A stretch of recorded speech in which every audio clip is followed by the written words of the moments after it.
Hello everyone, this is Erik, the Asian movie enthusiast, and this is my review of Scoop, a Japanese film from 2016. So this movie is about a middle-aged paparazzi photographer. His skills as a cameraman are good, but the problem is that he's a womanizer who is seriously lacking in people skills. He previously worked in the editorial department for a weekly picture magazine called Scoop, where he was rather successful. But now he works as a freelance photographer for that magazine and chases after celebrity scandals. So when these celebrities party hard and do stupid things, that can get them into trouble with their public relations people if some awkward pictures hit the presses.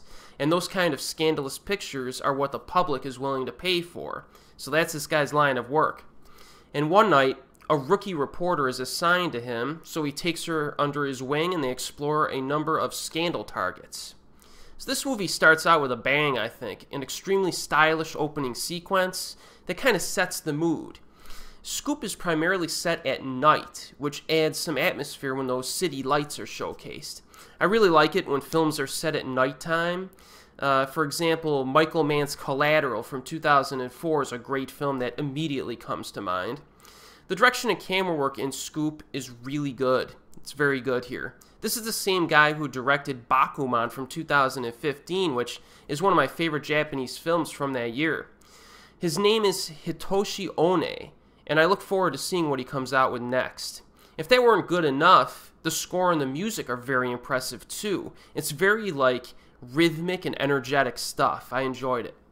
There's a lot to like about this film. Our two leads here are Masaharu Fukuyama and Fumi Nikaido.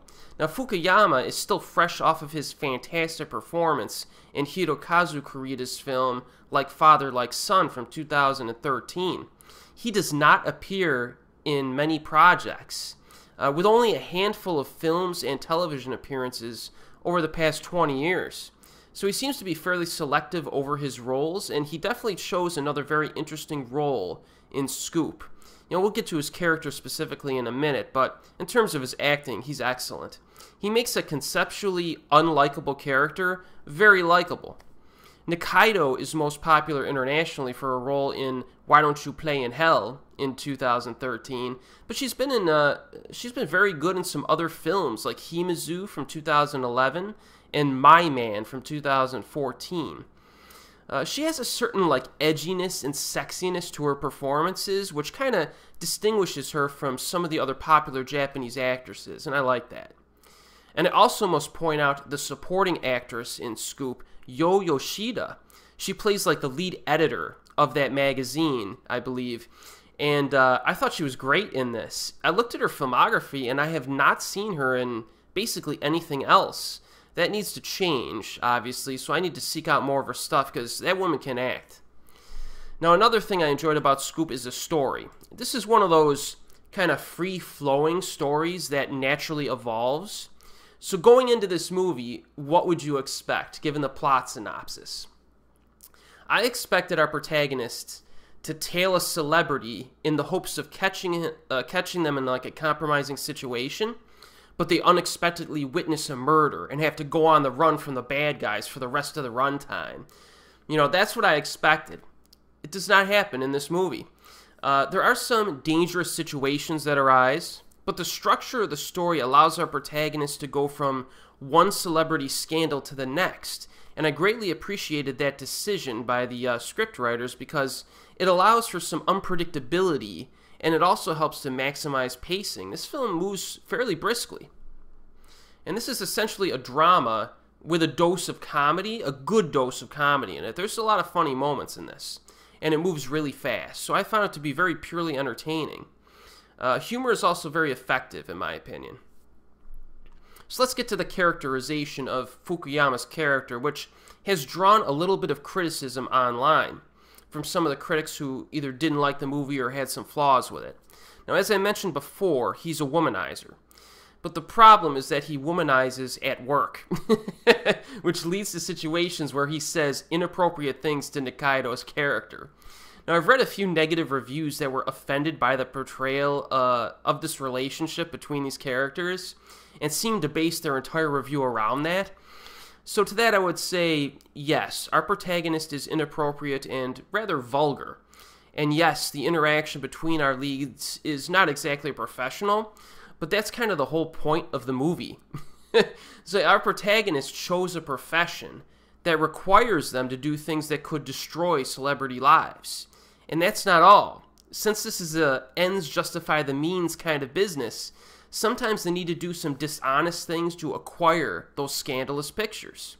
So you have to be a certain type of person who has a certain type of mentality in order to be successful at this kind of job. And if you watch the film with that perspective in mind, it's really interesting stuff. In fact, I would say that there is a very strong coming-of-age element to Nikaido's character in this, which adequately explains her actions throughout the film and also helps the viewer to understand the final act. Now, no spoilers here at all, of course, but some reviewers had a problem with that final act, but I thought it was dramatically effective and consistent with the overall themes of the film when you really think about it. And one last point I want to make regarding the themes of Scoop is that there is some multidimensionality to this sleazy paparazzi business, because sometimes, as a viewer, you're on the side of our protagonists against some of these celebrities who probably deserve what's coming to them. So yes, Scoop is yet another very impressive Japanese film from 2016. See, this is why I don't make top 10 lists at the end of any particular year. I will always refuse to do that unless I'm miraculously given access to a lot of these films fresh out of cinemas. If I made a list of the top 10 Japanese films of 2016 at the end of 2016, that list would have excluded Scoop, The Long Excuse, Harmonium, and Rage, because I had not yet had the chance to see them until after the new year. Now that list would have been essentially worthless because the sample size would have been too small. You know what I mean? All four of those films are in the upper tier of the films that I've seen now. So, you know, I much prefer making lists from years gone by, you know, like my Asian horror playlist. But even with that playlist, I have not seen enough films from 2015 to properly cover that year in Asian horror. You know, I could probably cover 2014 at this time, but I'm still researching and seeking out more movies from those subsequent years. And that's why I'm coming out with those videos more sporadically, to drag it out a little, because I need time to research and catch up. But to sum up Scoop, it's a very entertaining movie that is certainly worthy of viewing for those who want to keep up with contemporary Japanese cinema, and it is currently available on Region 3 DVD with English subtitles. So, as always, we will see you next time.